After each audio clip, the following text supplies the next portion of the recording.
कर्नाटक राज्योत्सवासाठी सरकारकडून 50 लाख रुपयांचे अनुदान मंजूर करण्यात आलं असून त्या निधीच्या वापराबाबत चर्चा करण्यासाठी आज बेळगाव महापालिकेत कन्नड पक्षीय संघटनांची बैठक आयोजित करण्यात आली होती.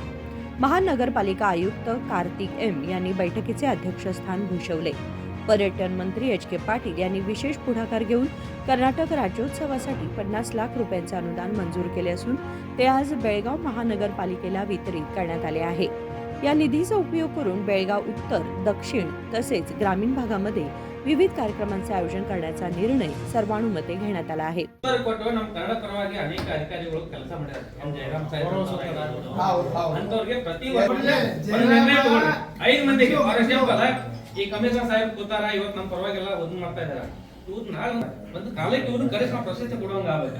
ಹಾಗೆ ಎನ್ ಜಯರಾಮ್ ಸಾಹೇಬ್ರ ಹಿಡ್ಕೊಂಡು ಅವಾಗ ಇದ್ದಂತ ಎಸ್ಪಿ ಅವರು 86 ಕೇರಳದಲ್ಲ ಎಡಿಜಿಪಿ, ನಾವು 83 83 ಇಂದಿರಾನಗರ ಎಡಿಜಿಪಿ 86 ತಾವ ವಾಸ್ ಎಸ್ಪಿಎಂ ಸಾಹೇಬ್ರು ನಾರಾಯಣ ಸಾಹೇಬ್ರು ಯಾರದಾರು ಕಾರ್ಯಕ್ರಮ ಕರೀರಿ.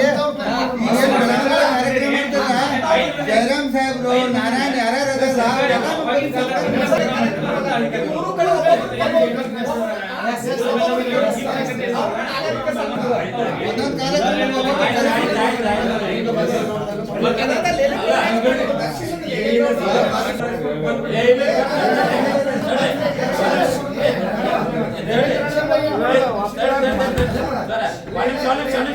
ನಮ್ದೈತಿ. 20 जानेवारीपासून फेब्रुवारी अखेरपर्यंत विविध कार्यक्रम राबवले जाणार आहेत. कर्नाटक एकीकरण झाल्यानंतरही बेळगावसाठी राज्योत्सवाकरिता पुरेसे अनुदान मिळत नव्हते. कायदा व संसदीय मंत्री एच.के. पाटील यांची भेट घेतल्यानंतर त्यांनी हे अनुदान मंजूर केले.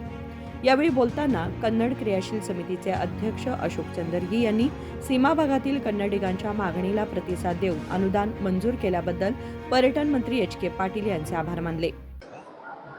ಕರ್ನಾಟಕ ರಾಜ್ಯೋತ್ಸವಕ್ಕೆ ಗಡಿ ಉಸ್ತುವಾರಿ ಸಚಿವರಾದಂಥ ಎಚ್.ಕೆ. ಪಾಟೀಲ್ ಅವರು ವಿಶೇಷ ಮುತುವರ್ಜಿ ವಹಿಸಿ ತಮ್ಮ ಇಲಾಖೆಯಿಂದ, ಪ್ರವಾಸೋದ್ಯಮ ಇಲಾಖೆಯಿಂದ 50 ಲಕ್ಷ ರೂಪಾಯಿ ಬಿಡುಗಡೆ ಮಾಡಿದ್ರು ನವೆಂಬರ್ 1 ರಾಜ್ಯೋತ್ಸವಕ್ಕೆ. ಅದು 50 ಲಕ್ಷ ಈಗ ತಾನೇ ಅದು ಮಹಾನಗರ ಪಾಲಿಕೆಗೆ ಬಿಡುಗಡೆ ಆಗಿದೆ.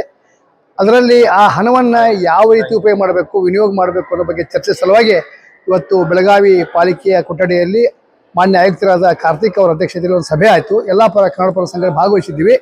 ಅದು ಬೆಳಗಾವಿ ಗ್ರಾಮೀಣ, ಬೆಳಗಾವಿ ಉತ್ತರ, ಬೆಳಗಾವಿ ದಕ್ಷಿಣ 3 ಕ್ಷೇತ್ರಗಳಲ್ಲಿ ಆ ಅನುದಾನವನ್ನು ಬಳಸಿ ಕನ್ನಡದ ಉತ್ಸವಗಳನ್ನು ಮಾಡಬೇಕು, ಕಾರ್ಯಕ್ರಮ ಮಾಡಬೇಕು ಅಂತ ಇವತ್ತು ನಡೆದಂಥ ಸಭೆಯಲ್ಲಿ ಸರ್ವಾನುಮತದಿಂದ ನಿರ್ಧಾರ ಆಗೈತಿ.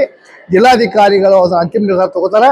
ಜನವರಿ 20ರಿಂದ ಫೆಬ್ರವರಿ ಅಂತ್ಯದವರೆಗೆ 3 ಕ್ಷೇತ್ರಗಳಲ್ಲಿ ಅದನ್ನು ಹಣ ವಿನಿಮಯ ಮಾಡಿ ಕನ್ನಡ ಕಾರ್ಯಕ್ರಮಗಳನ್ನು ಮಾಡಬೇಕು ಅಂತೇಳಿ ಇವತ್ತಿನ ಸಭೆಯಲ್ಲಿ ತೀರ್ಮಾನ ಆಗೈತೆ.